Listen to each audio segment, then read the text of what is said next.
সবাইকে প্রণাম, নমস্কার। সাপ্তাহিক কথামৃতে সবাইকে স্বাগত জানাচ্ছি।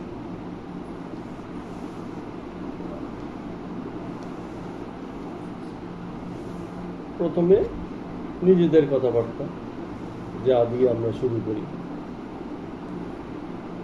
জগতে চলতে ফিরতে কত কথা শোনা যায়, তার কিছু আলোচনা, বিশ্লেষণ, আত্মসমালোচনা, এইসব। সেদিন এক ভদ্রলোক বলছিল, এই কথা আগেও আপনারাও শুনেছেন নিশ্চয়, বলছিল যে নিজের ক্ষতি না করে অপরের উপকার করা যায় না। বলছে অন্যের উপকার করতে গেলে আগে নিজের ক্ষতি করতে হয়, নিজের ক্ষতি করে তবে গিয়ে অন্যের উপকার করা যায়।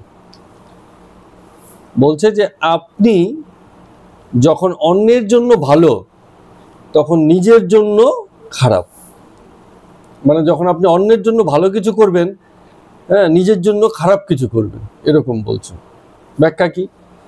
যেমন হয়তো কাউকে সুযোগ সুবিধা দিয়ে ভালোবেসে মানে কোনো কাজের মধ্যে রাখলেন, তার ক্ষতি করে মানে চলে গেল এমন ব্যক্তি। তবে সেই ব্যক্তি কি বলবে যে একে এত সুযোগ সুবিধা দিয়ে আমার লাভটা কি হলো? আমার নিজের ক্ষতি করে ওকে সুযোগ সুবিধা দিলাম, অথচ আমার ক্ষতি করে চলে গেল। তাহলে মানে কি হচ্ছে, অন্যের উপকার যদি করতে যাই নিজের ক্ষতি হয়ে যাচ্ছে। তো এই কথাটা প্রচলিত কথা যে নিজের ক্ষতি না করে অন্যের উপকার করা যায় না। কেউ অভাবী লোক নিজের গাটের পয়সা খরচা করে তার চিকিৎসা করাচ্ছেন, কি যে কোনো রকম তাকে সাহায্য সহযোগিতা করছেন, এই করতে গিয়ে কি করতে হচ্ছে, নিজের ক্ষতি হচ্ছে, কিছু না কিছু ক্ষতি হচ্ছে। এই কথাটা খুব মানে প্রচলিত কথা, এবং লোকে এটাকে মান্যতা দেয়, বলে হ্যাঁ ঠিকই তো, নিজের ক্ষতি করেই তবে অন্যের উপকার করতে হয়। কিন্তু এই যে মনোভাব যে আমি কারো উপকার করছি, এই ভাবনাটাও ভীষণ রকম স্বার্থপর ভাবনা। জগতে কে কার উপকার করতে পারে, অথবা কে এমন আছে যে অন্যের উপকার না নিয়ে আছে? সকলেই কেউ না কেউ আমরা অন্যের উপকার দ্বারা উপকৃত হয়েই আছি। এই বাড়িটা তৈরি করেছে, কেউ বলবে বাড়ি তৈরি করেছে, আমি কি পয়সা দিইনি? নিশ্চয়ই মিস্ত্রিরা কাজ করে বাড়ি তৈরি করে দিয়েছে, তারাও পয়সা পেয়েছে। কিন্তু যদি এই কাজের জন্য লোক না থাকতো, এই পয়সা নিয়ে কি বাড়ি তৈরি করা যেত? যেত না। ওই যে বাজারে বসে থাকে যে সবজিওয়ালা, মাছওয়ালা, কি অন্যান্য যারা আছে দোকানদার, তারা তাদের স্বার্থেই বসে আছে, কিন্তু তার ভিতর দিয়েও কিন্তু একটা সমাজের, একটা স্ট্রাকচারের একে অন্যের হিত উপকার সাধন করছে। তাহলে উপকার করা ছাড়া আমরা তো সামাজিকভাবে থাকতেই পারি না। দলবদ্ধ থাকার অর্থই হচ্ছে কাউকে না কাউকে উপকার করা, অথবা উপকার নিয়ে চলা। তো এমন মানুষ পাওয়াই মুশকিল যে বলবে যে না, আমি কারো উপকার নিই না। আরে তুমি বললে কি হবে? তুমি যে অটোটা করে চালিয়ে যাচ্ছ, তুমি ভাবছো 10 টাকা দিলেই আমি চলে যাচ্ছি পারছি, ব্যাপারটা তা না। এটা একটা ব্যবস্থাপনা গড়ে উঠেছে সামাজিকভাবে, যাতে প্রত্যেকের উপকারে বা কাজে লাগতে পারে। তো এটা যদি তুমি বোঝো, তাহলে তুমি কি করে বলো যে আমি কারো উপকার করছি? কারণ তুমি যেমন করছো, তুমি উপকার নিচ্ছও বটে। সমাজ ব্যবস্থাপনাটাই এরম ভাবে দাঁড়িয়েছে, জগৎটাই এরম ভাবে তৈরি হয়েছে যে এখানে একে অন্যের উপকার করবে। তারপরে গিয়ে কেউ যদি বলে যে আমার কেউ ক্ষতি করলো, এর অর্থ হচ্ছে সে যেমন ভাবে চেয়েছিল তেমন ভাবে আর ওই ব্যক্তি থাকতে রাজি নয়। প্রথম বাড়িতে বউ এলে সবার কথা শুনে, পরে আস্তে আস্তে না আর তো সহ্য করা যাচ্ছে না, সবাই তো কথা শুনে বলে যেমন ভাবে চালিয়ে নিচ্ছে, নিজের ভাগের কাজটা আমার উপর চাপিয়ে দিয়ে চলে যাচ্ছে। কদিন সহ্য করবে? করতে করতে একসময় বলে না এটা তোমার কাজ, এটা আমি করতে পারবো না। তখন লোকে কি ভাববে? না এ আর ঠিক নেই, আগের মতো নেই। কত উপকার করলাম, কত ভালো জানলাম, কত ভালো করলাম, লোকের কাছে কত সুনাম করলাম, এই দেখো এখনই পাল্টে গেছে।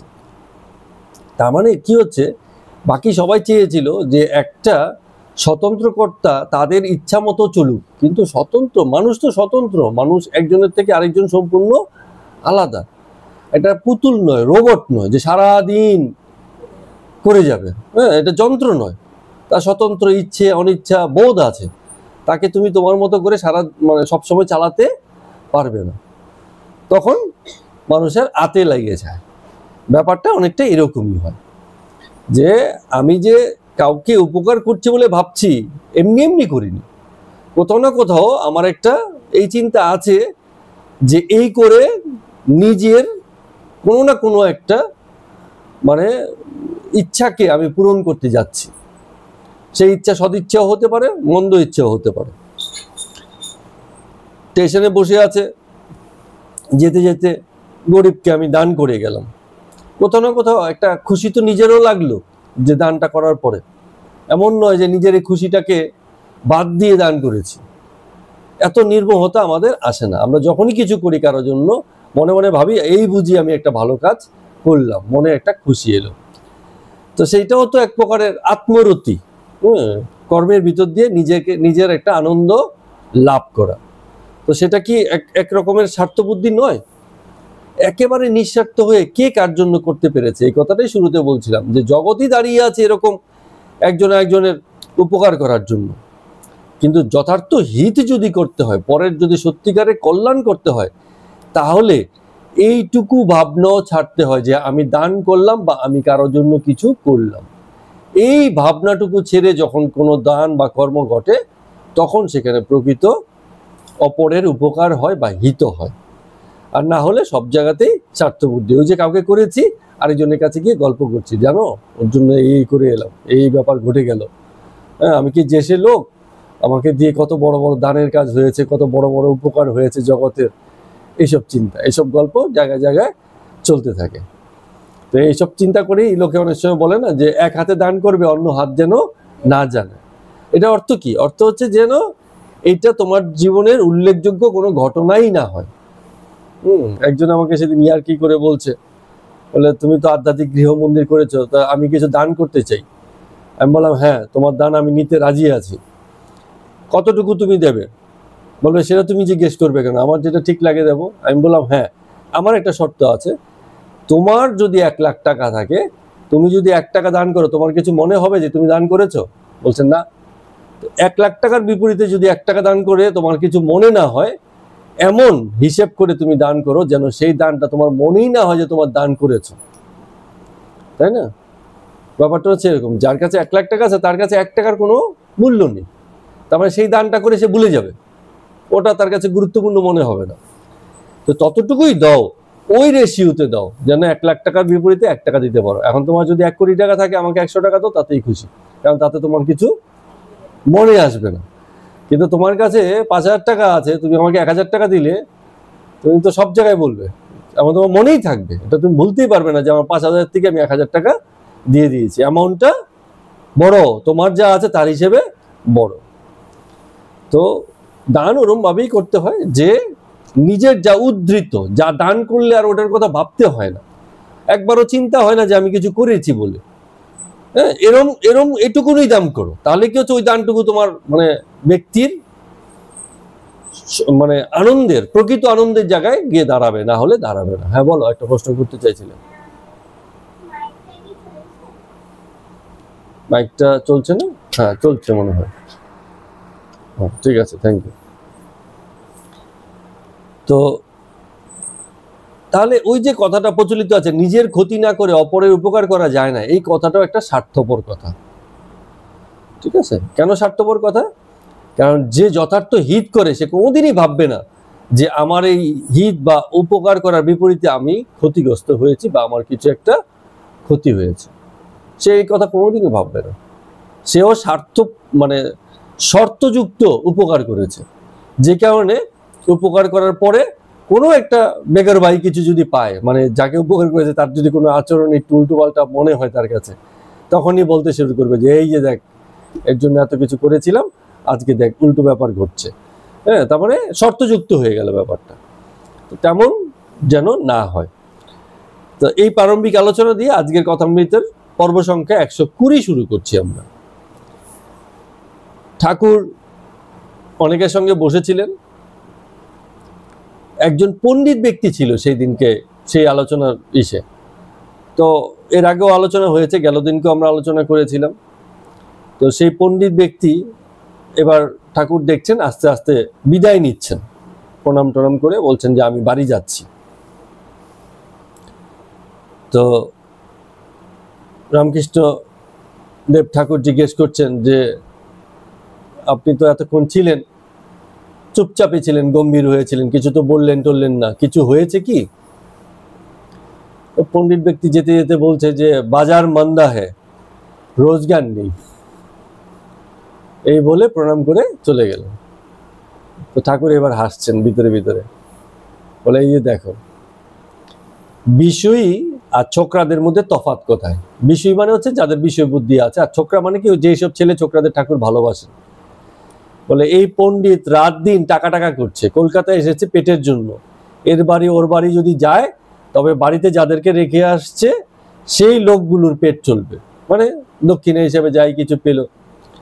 তো ধর্মস্থানে বসে চুপচাপ শুনলো, চলে গেল, কিন্তু মাথায় তার সেই একই জিনিসই মানে ঘুরছে যে কলকাতায় এলাম, বাজার মন্দা, বেশি একটা ইনকাম কিছু হয়নি, বাড়িতে কি নিয়ে ফিরবো।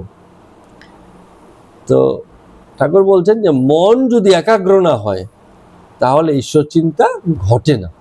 করতে পারে লোকে যে হ্যাঁ আমি ঈশ্বর চিন্তা করছি, কিন্তু ঈশ্বর চিন্তা ঘটে না, সত্যি সত্যি ঈশ্বর চিন্তা ঘটে না। মন যদি একাগ্র না হয়, মন যদি অন্যান্য বিষয়ে লিপ্ত থাকে, তাহলে ঈশ্বর ভাবনাটা ঘটেই না।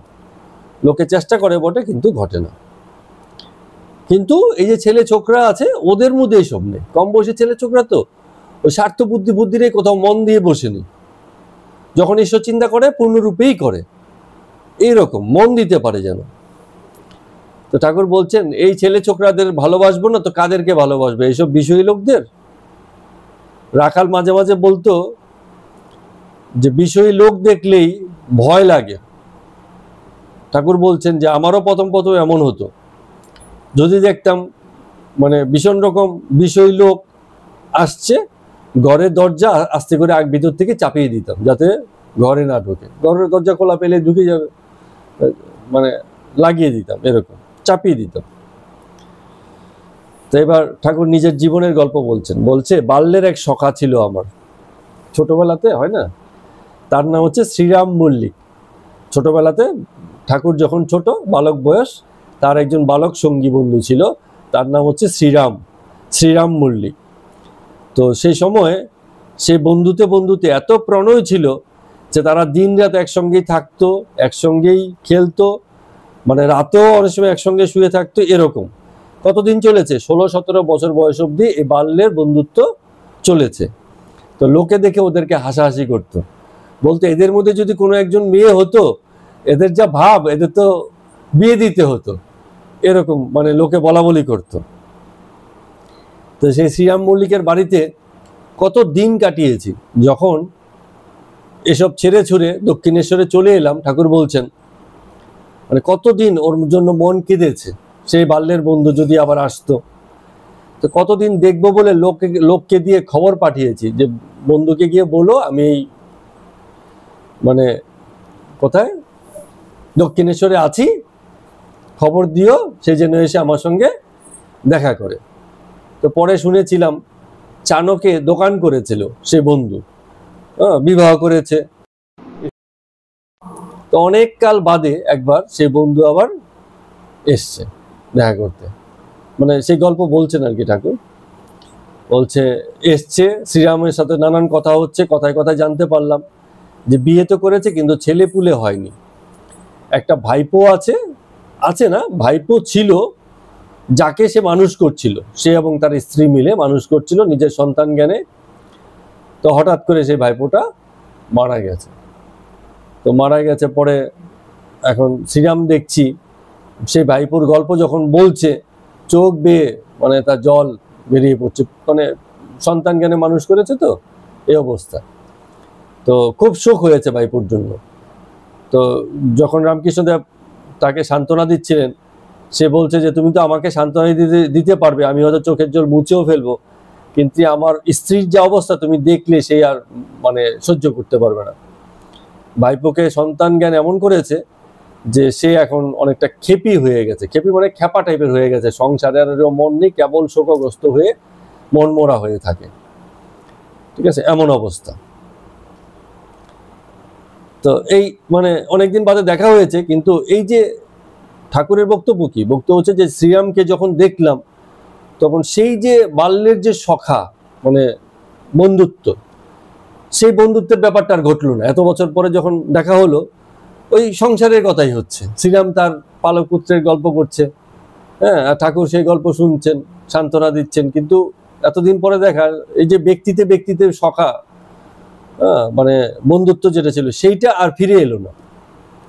সংসারী বিষয়ে ইনভলভ হয়ে সেই জায়গাটা মানে যেন কোথাও হারিয়ে গেল। তো এই যে আলোচনা চলছিল, যেদিন বিকেলের ঘটনা বলছি, দুপুরের দিকে 3টে নাগাদ, খুব গরম পড়েছিল, মনে নেই? ঠাকুর একজন বরফ নিয়ে এসছে, বরফ খাবে বলে। হ্যাঁ, ঠাকুর মা কালীকে বলেছে যে গলায় একটা দানার মতো বাজছে, বিচির মতো হচ্ছে, মা কালীকে বলেছি সারিয়ে দাও, বরফ আমি আর মুখে নেবো না। তো সবাই বরফ খেলো, ঠাকুরের মুখে সেদিন নেয়নি।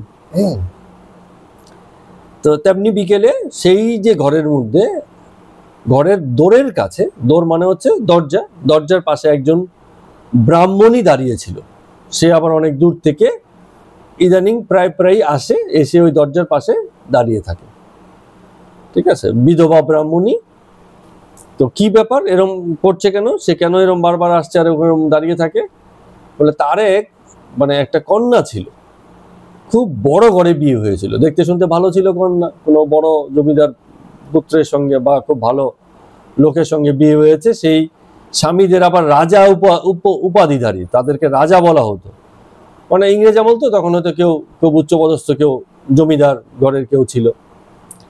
তো মেয়েটি যখন বাপের বাড়ি আসতো, তোর বাপের বাড়ি তো গরিব, স্বামীর বাড়ি খুব ইসে, তো পালকি টালকি করে গাড়ি ফাড়ি নিয়ে এত মানে ঘোড়ার গাড়ি করে এত লোকজন আসতো সেই বাড়িতে, যে প্রতিবেশীরা সবাই তাকিয়ে থাকতো যে এই মেয়ের কি ভাগ্য, কত বড় করে বিয়ে হয়েছে, কত মানে সে সুখে না জানি আছে, এরকম ভাবনা।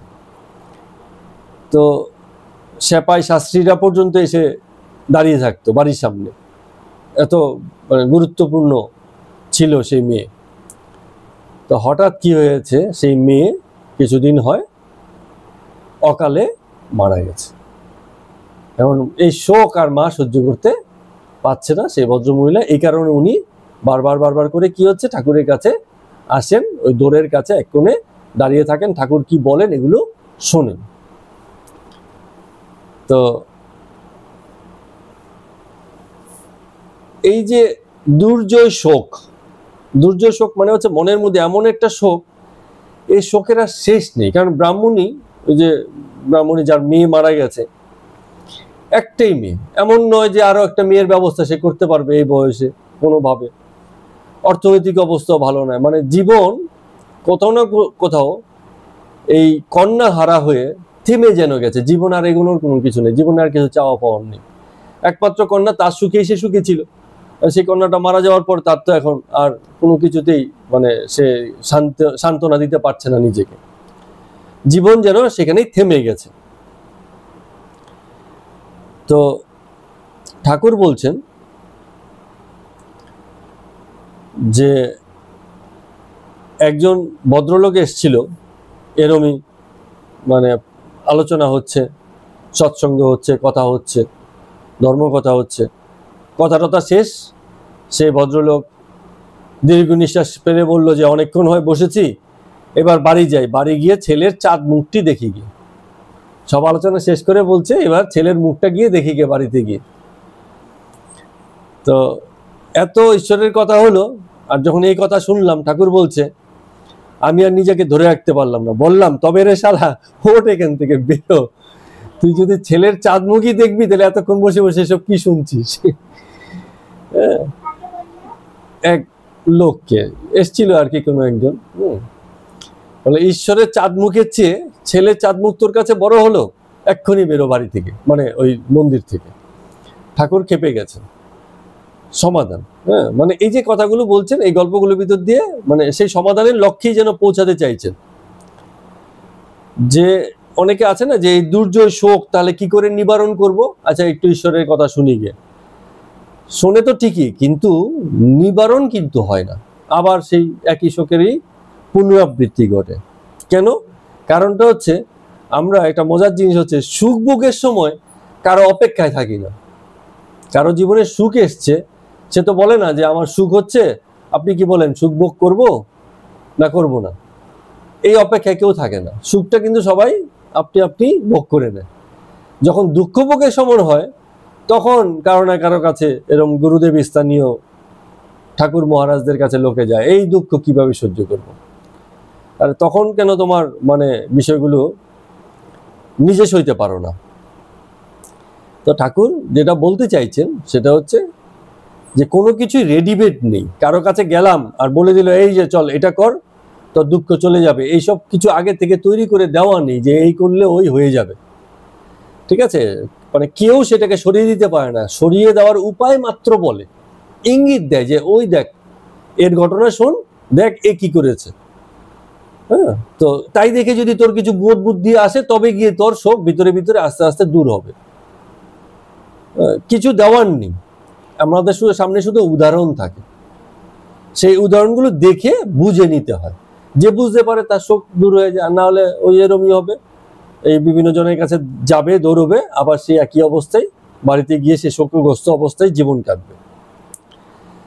তো ঠাকুর মাস্টারমশাইকে বলছেন এই যে দেখো আমি এত বলি যে ঈশ্বরী সত্য আর সব অনিত্য, এইসব কথার কথা হয়েই পড়ে থাকে, লোকে এগুলো ঠিক বিশ্বাস করে না।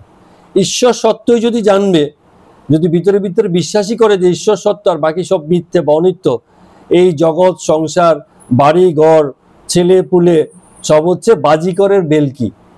বাজিকর যেমন বেলকি দেখায় তেমন ব্যাপার, কিন্তু কে বুঝবে বোঝাবে, তারা কিন্তু এটাকে ভিতর থেকে মান্যতা দেয় না, যে কারণে এই দুঃখ কষ্টগুলো জীবনে ভীষণভাবেই এসে থাকে।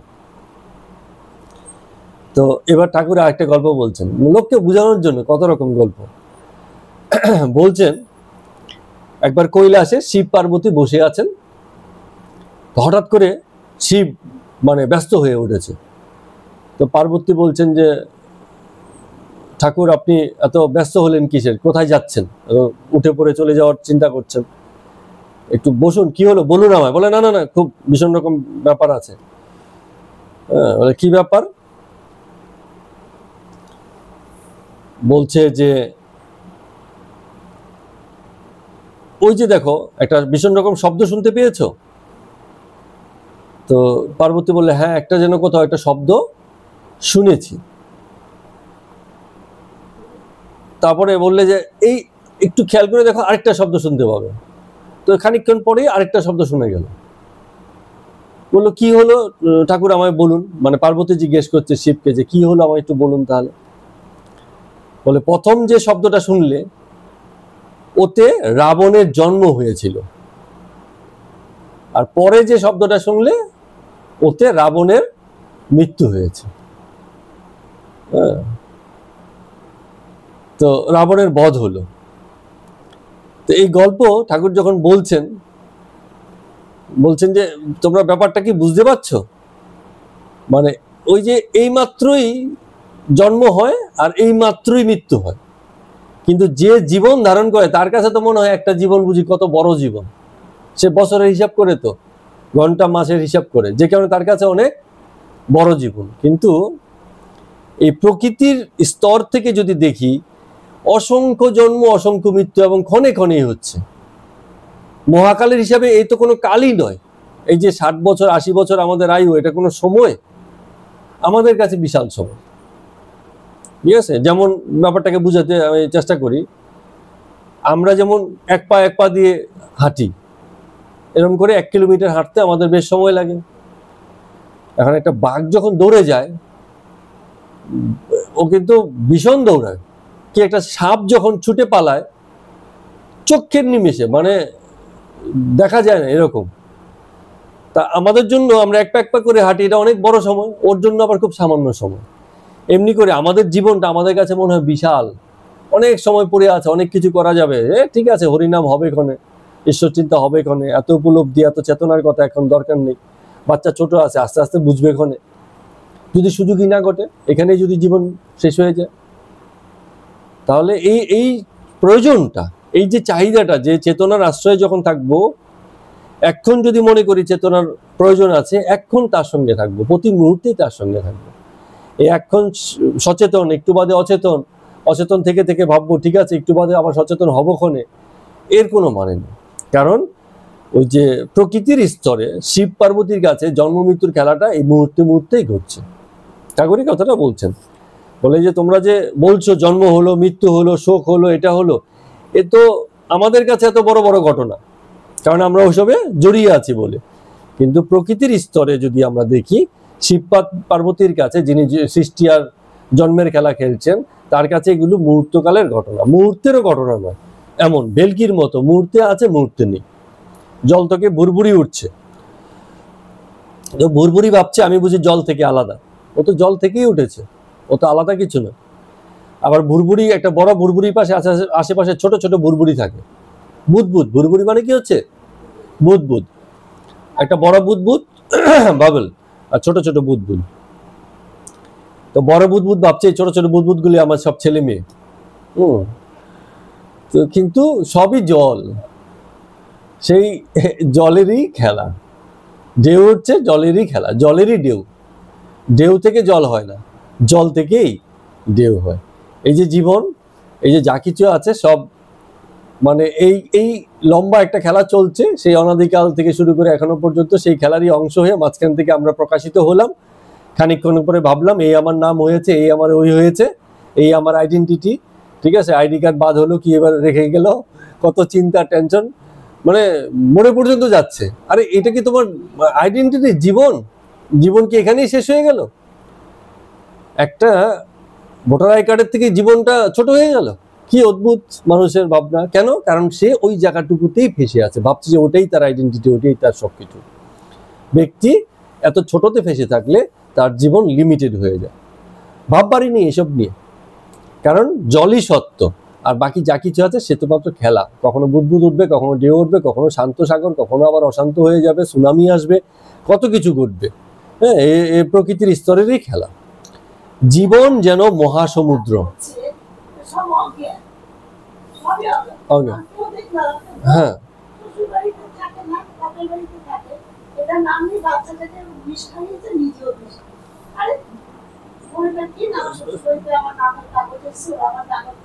যা অবস্থা বুঝুন এবার। হ্যাঁ, জীবন এখানেই শেষ হয়ে গেল, যেন ওখানেই শেষ।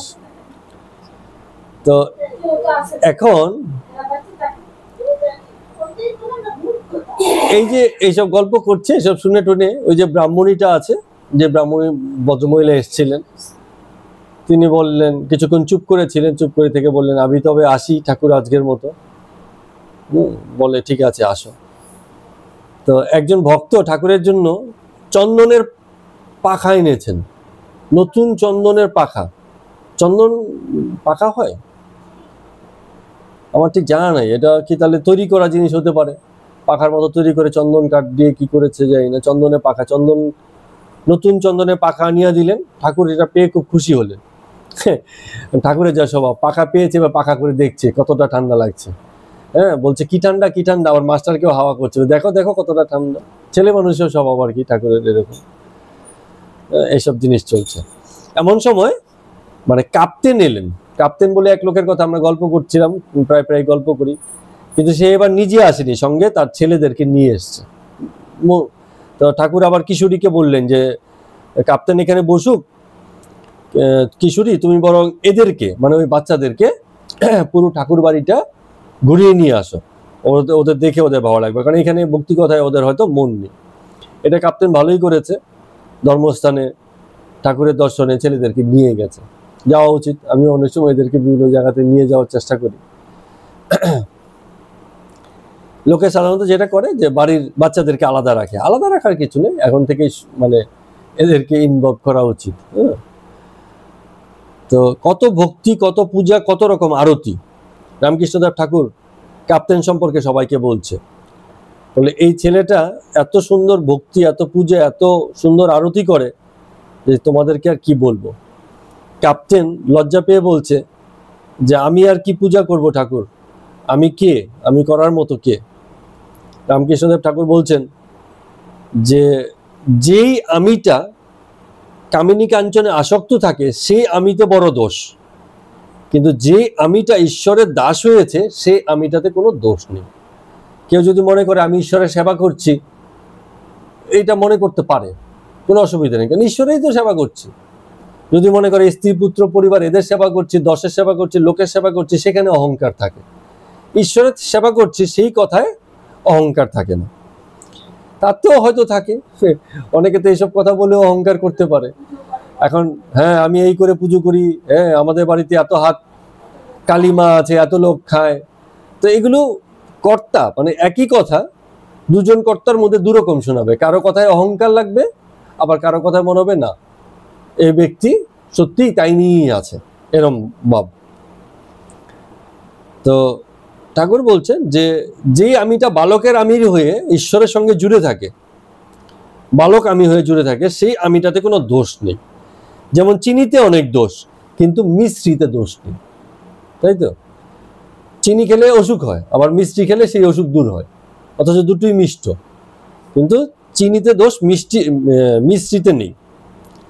আবার বললেন যেমন কথাতে অনেক দোষ, কিন্তু ওঙ্কারে দোষ নেই। ওম, এই যে ইসে উচ্চারণ, এতে কোনো দোষ নেই, কারণ এটা শব্দের মধ্যে পড়ে না। শব্দ ব্রহ্ম একে বলা হয়। তো এরকম অহংকার যদি সচ্চিদানন্দকে নিয়ে হয়, যেমন গোপীদের অহংকার, রাধিকার অহংকার কৃষ্ণকে নিয়ে, তাতে দোষ নেই। এক কৃষ্ণকে তারা সর্বস্ব জ্ঞান করে তাকে নিয়ে অহংকার করছে, সেসব মানে সেই ঈশ্বরের দাস হয়ে অহংকার করলেও দোষ নেই। যেমন ইসে যেটা বলতো কি যেন, রামপ্রসাদ আমি কালীর বেটা, ঠিক আছে, দোষ নেই, কারণ এটা এই অহংকারের ভিতর দিয়ে জগৎকে তুচ্ছ করার শক্তি আসে।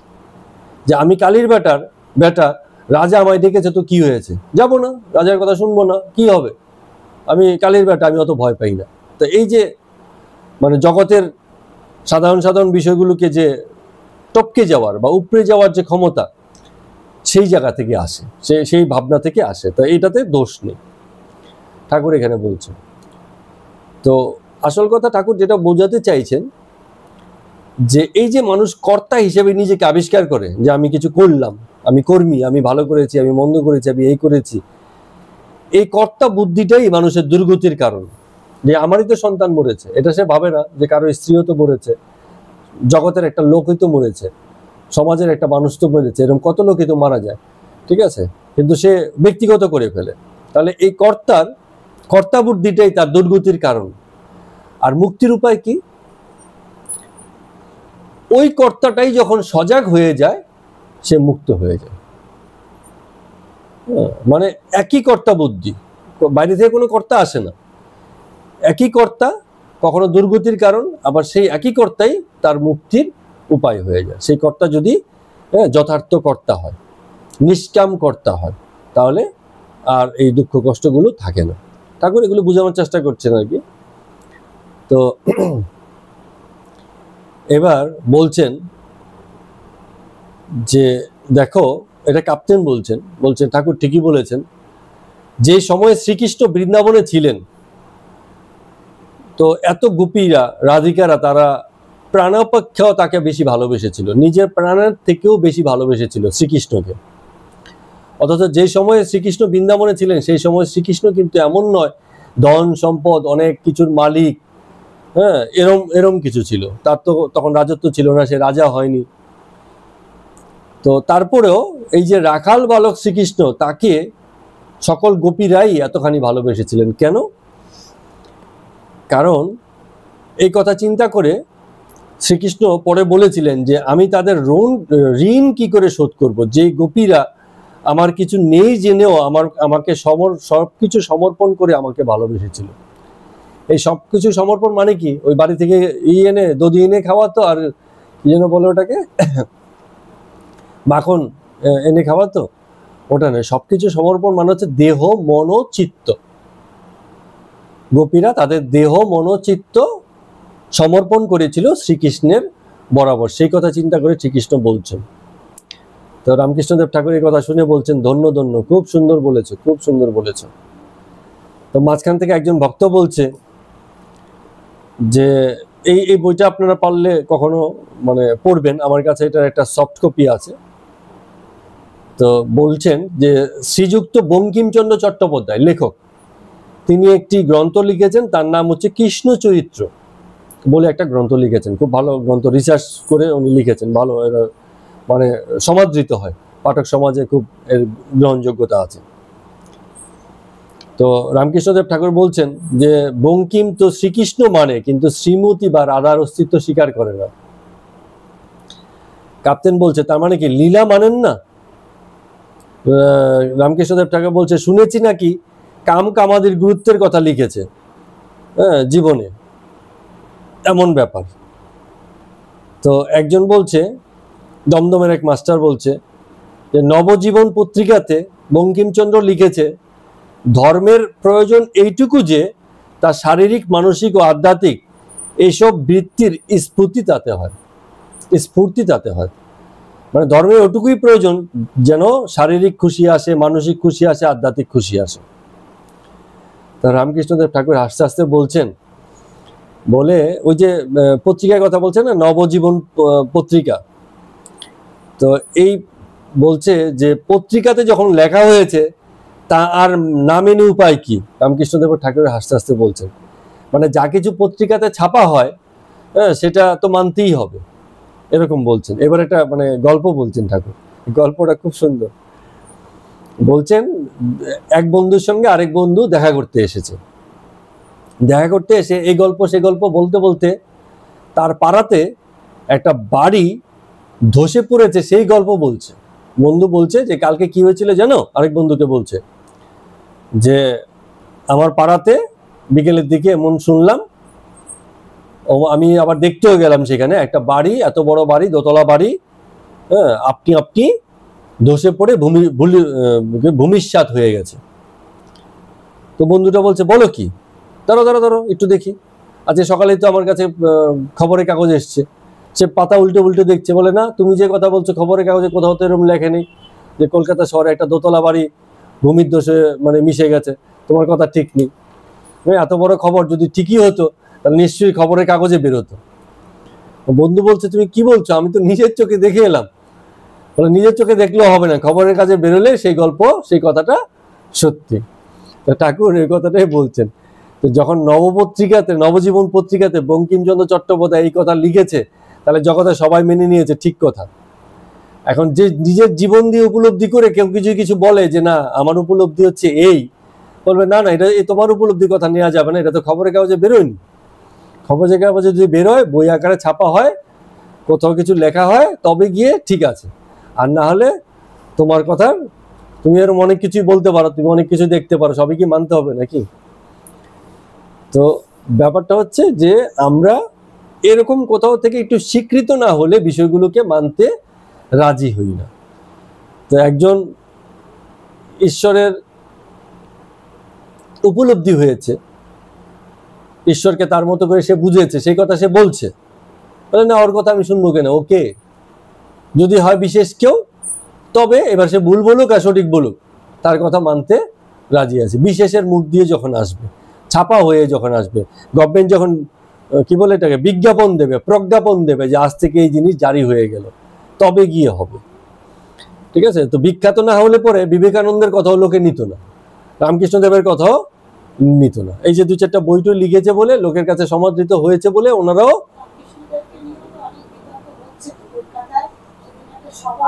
আচ্ছা, নাস্তিকদের সভা, আমি কদিন ধরে দেখছি। হ্যাঁ, আরে আমরা এইসব নিয়ে অনেক আলোচনা করেছি। এই যে এই গল্প কথা লোকে উপরি ভাবে, শুধু কথামৃত যদি কেউ পড়ে তাতেও তার অনেক প্রশ্নের উত্তর মিলে যায়, কিন্তু কে পড়বে এই 1000 পৃষ্ঠার কথামৃত? হ্যাঁ, লোকের অত ধৈর্য নেই, ওই যা কিছু বুঝেছে তাই নিয়ে গল্প চলছে, এইসবই তো চলছে। এখন ওই যে নাস্তিক কি হয়েছে, নাস্তিকদের সকলের কথা প্রায় দেখবেন এক, এই নাস্তিক যা বলছে আরেকটা নাস্তিক ঠিক একই রকম কথাই বলে। কেন বলে? কারণ হচ্ছে মান্যতার জায়গায় এক জায়গাতেই আছে, একটা কথাকেই সবাই মেনেছে, এবার সেই হিসাবে সবাই আওড়াতে থাকে। আরে তোমার উপলব্ধি কি আছে? হয়েছে তুমি নাস্তিক, তোমার অস্তিত্বকেও সম্মান জানাচ্ছে, কিন্তু কথা হচ্ছে তোমার ব্যক্তিগত উপলব্ধি কি, তুমি বুঝলে কি, তুমি যেটা বুঝবে আরেকজনের সাথে কি এটা পুরোপুরি মিল হবে? মিল তো হবে না। আস্তিক্য বুদ্ধি যেমন এক হয় না, নাস্তিক্য বুদ্ধিও এক হওয়ার কথা না, কিন্তু ওদের সবার কথাই প্রায় সেম, একই কথাই, একই রকম যুক্তি সব জায়গাতে দেয়। তো তার মানে কি হচ্ছে, মানে সার শূন্য, নিজের উপলব্ধি নেই, শুনে শুনে শুনে শুনে যাচ্ছে।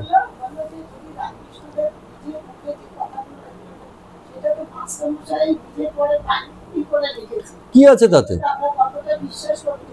ঠিক আছে, রামকৃষ্ণদেবকে, হ্যাঁ, তো নিজে লিখলে তো হতে পারে। আমি আমার সম্পর্কে একটা আত্মজীবনী রচনা করলাম, নিজেকে মহাপুরুষ বানিয়ে আত্মজীবনী লিখে গেলাম। আমার জীবনে আমি কি করেছি কে জানবে? চুরি করেছি না চেষ্টামি করেছি কে জানে?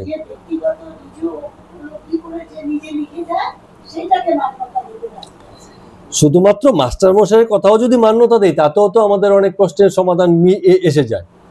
হ্যাঁ, রামকৃষ্ণদেবকে নিয়ে মাস্টার পথে না হয় নিজের মতো করেই লিখেছে। থাকতে পারে, এটা থাকাটাই স্বাভাবিক। হ্যাঁ,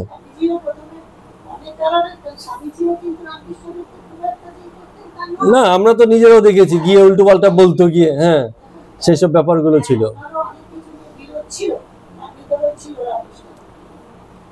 তাতে ভক্তি আর জ্ঞানের জায়গাতে ফারাক ঘটে না। হ্যাঁ, ভক্তি আর জ্ঞানের কোনো সিলেবাস হয় না যে আমি মেনেছি তোমাকেও এই মানতে হবে, এটা সিলেবাসহীন জিনিস, একই রকম আসবে না। উপলব্ধিতে ব্যক্তিতে ব্যক্তিতে আলাদা হবে, হওয়াই উচিত। যদি হয় না হয় তাতেই গন্ডগোল আছে বলে ধরে নিতে হবে। তো এবার ঠাকুর বলছেন যে এই যে ওদের ইংরেজি বইয়ের লেখাপড়াতে এইসব কথা লেখা হয়নি, ফলে ওরা ওই জিনিস আর মানতে রাজি হয় না। যা বইয়ে লেখা হয় না তা ওরা মানতে রাজি নয়, এই কারণে এত সব গন্ডগোলগুলো ঘটে। তো ক্যাপ্টেন বলছে কৃষ্ণস্তু ভগবান স্বয়ং, যদি কৃষ্ণের দিক থেকে দেখে কৃষ্ণই স্বয়ং ভগবান, আর পূর্ণ আর অংশ আমাদের দিক থেকে। কৃষ্ণকে আমরা খণ্ড অংশ হিসেবে দেখি। কারণ কেন দেখি? কারণটা হচ্ছে, কারণ আমাদের কাছে রাম আছে, আমাদের কাছে শিব আছে, আমাদের কাছে অপশন অনেক আছে, তো এই জন্য প্রত্যেককে আমরা খণ্ড খণ্ড অংশে দেখি। হ্যাঁ, কিন্তু এই যে এত খণ্ড, কোথাকার খণ্ড? আমরা দেখেছি বলে খণ্ড, সেই একই প্রকাশ। যখন আমি দেখছি আমার কাছে প্রকাশ, আরেকজন দেখছে আরেকজনের কাছে প্রকাশ, দুজনের কাছে খণ্ড হয়ে গেল, কারণ এখানে ব্যক্তি, হ্যাঁ, আমি ভাগ হয়ে গেছে। কিন্তু যেই জায়গা থেকে আলো আসছে সেই আলোটা একই জায়গায় গেল। এই যে ঘরটায় আলো, একটাই তো লাইট জ্বলছে, কিন্তু আমরা প্রত্যেকেই আমাদের মতো করে লাইটটাকে দেখছি। তো আমাদের দেখা প্রত্যেকের আলাদা আলাদা, কিন্তু লাইট একটা, আলোর উৎস একটাই আছে। কে বলবে অগ্নি আর অগ্নির স্ফুলিঙ্গ, ওই অগ্নি স্ফুলিঙ্গ কি আর আলাদা? অগ্নি আছে, কিন্তু লোকে এসব বুঝতে চায় না, এই ভাগ করে রেখেছে, ভাগেই লোকে দাঁড়িয়ে থাকে। এবার ঠাকুর আরেকটা গল্প বলছেন, গল্পগুলো খুব ভালো বলছেন। কেন বলছেন? সেই সময় আবার জয়গোপাল সেন আর ত্রৈলোক্য এসে ঠাকুরকে প্রণাম করে আবার সেই ভক্ত সঙ্গে বসলেন। তো ঠাকুর বলছেন যে অহংকার আছে বলে ঈশ্বর দর্শন হয় না। ঈশ্বরের বাড়ির দরজার সামনে যেন অহংকারের গাছের গুড়ি পড়ে আছে। তো দরজার সামনে যখন গুড়ি পড়ে থাকে, যতক্ষণ পর্যন্ত গাছের গুড়িটা না সরাবে দরজা দিয়ে ঢুকবে কি করে? ঢুকতে আর পারে না, এই অহংকারটা থেকেই যায়। বলে এই নিয়ে চলো একটা গল্প শুনি। বলে একজন ভূত সিদ্ধ হয়েছিল। ভূত সিদ্ধ মানে কি? ভূত লাভ করেছিল। ঈশ্বর লাভ করে তো অনেকে, একজন ভূত লাভ করেছে, মানে একটা ভূতকে নিজের অধীনস্থ করেছে।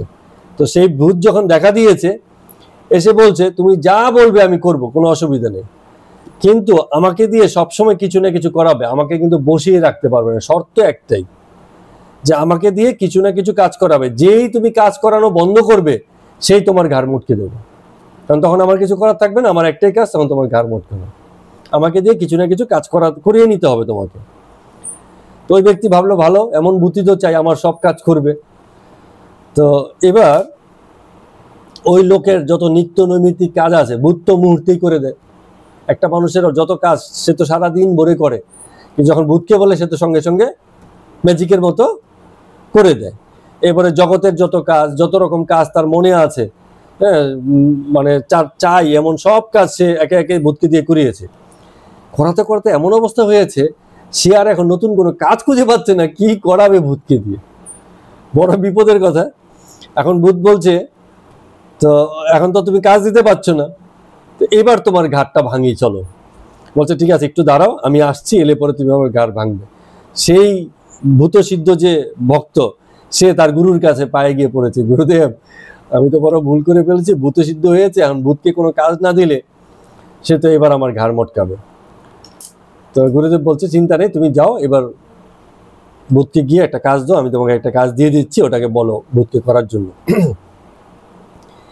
কি করেছেন গুরুদেব? এক গাছি চুল দিয়ে দিয়েছেন।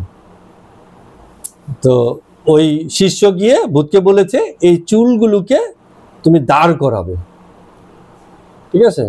ভূত বলছে ঠিক আছে চলো। তো চুলগুলোকে ভূত দাঁড় করায়, চুলের যা স্বভাব, চুল আশ্রালে কি একই রকম থাকে? ও তো চুলগুলোকে দাঁড় করায়, আবার একটু বাদে চুল নেতিয়ে পড়ে যায়। ভূত এবার ওই একই কাজ, যখন কোনো কাজ থাকে না, ইসে ওই যেটা আছে ভূত সিদ্ধ ভক্ত বলে তোমাকে তো একটা কাজ দিয়েছে, এবার ওটা করো, আবার আবার ওখানে পাঠিয়ে দেয়। তো ভূত চুল খাড়া করে দিয়ে আবার এসে বলে আবার একটা কাজ দাও, ততক্ষণে আবার ওটা পড়ে যায়। অন্য কোনো কাজ থাকলে ভালো, না হলে আবার গিয়ে বলে ওটা খাড়া করো, ঠিক আছে?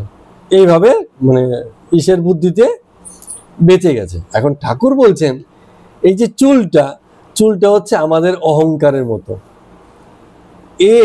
তুমি যতই সিধে সাপটা করে রাখতে চেষ্টা করো, কিছুক্ষণ থাকে, আবার একটু বাদে ঠিক নেতিয়ে পড়ে। আমাদের অহংকারটা যেন যেতে গিয়েও যায় না, যেমন বাঁকা তেমনি বাঁকা হয়েই থাকে। ঈশ্বরের কৃপা না হলে এই অহংকার দূর হয় না। তো ঈশ্বর কখন কৃপা করেন এইও আমরা জানি না, কখন যে কারো উপর ঈশ্বর কৃপা করবেন। কাউকে অল্পতেই করে দেন, কাউকে সারা জীবন করেও চেষ্টা করেও ঈশ্বরের কৃপা অনেকে পায় না। আবার কে যে কখন ঈশ্বরের কৃপা পেয়েছে বা পায়নি সে নিজেও অনেক সময় জানে না, বলতেই পারে না যে ঈশ্বরের কৃপা পেয়ে আমি বসে আছি। তো যারা একটু সচেতন তারা হয়তো বুঝতে পারেন জীবনে এই যে এ পর্যন্ত যতটুকু এসছি তার কৃপাতেই এসছি। এই কৃতজ্ঞতা বোধ থাকলে পরে তখন সে মানে সমর্পণটা তাকে দিয়ে হয়, নাহলে অহংকার, বারবারই অহংকার, মনে করে যা কিছু করলাম সব আমিই করলাম। এই যে আমরা অনেক সময় মানে ট্রেনে ফিরতে ফিরতে লুডো খেলি, তা আমরা তো ভাবি আমি 6 পেলেছি, আমি 5 পেলেছি, আমি 4 পেলেছি। কেউ কিন্তু আমরা এটা বুঝতে পারি না একটা সফটওয়্যার ওখানে আগে থেকে তৈরি আছে, কাজ করছে, ও একটা সিস্টেমে কাজ করছে। আমি চাপছি বলেই হয়তো পড়ছে, মনে হয় যেন আমার চাওয়াটাই আমার সেটাই মানে এটা হয়, কিন্তু ও তো সফটওয়্যার, কাজ তো করছে অন্য কেউ। সে কখনো ফেলছে কখনো ফেলছে না, তখন কেন পড়ছে না? যদি আমার হাতেই থাকে তাহলে হ্যাঁ ওই যে 2-2-2 করে ফেলছে, তখন পড়ছে না, আবার যখন দরকার নেই তখন পড়ছে। আবার কখনো কখনো চাইলেও পড়ে যাচ্ছে, ভাবছে যে এই তো বুঝি আমার চাওয়া মিলে গেল, আমি বুঝি ফেললাম। কোনো কিছুই আমার নয়, ওই সফটওয়্যারটাই মানুষকে খেলাচ্ছে। এই যে পিছনে যে একটা সফটওয়্যার কাজ করে এটা তো দেখা যাচ্ছে না, লোকে এটাকে আর বুঝতে পারে না। পিছনে যে ঈশ্বরের খেলাটা চলছে জগৎ জুড়ে, যে তারই খেলা, তারই লীলা, মানে অনাদিকাল থেকে চলতে চলতে এখনো পর্যন্ত অনাদিকাল অবধি চলছে, এটা বুঝতে পারে না। সে নিজেকে ব্যক্তির জায়গায় দাঁড় করিয়ে দেয়। তো ঈশা বলছেন যে অনেক সময় কি হয়, যতক্ষণ পর্যন্ত অ্যাকাউন্টেন্ট থাকে মালিক কখনো নিজে হিসেব নিকাশ করে না।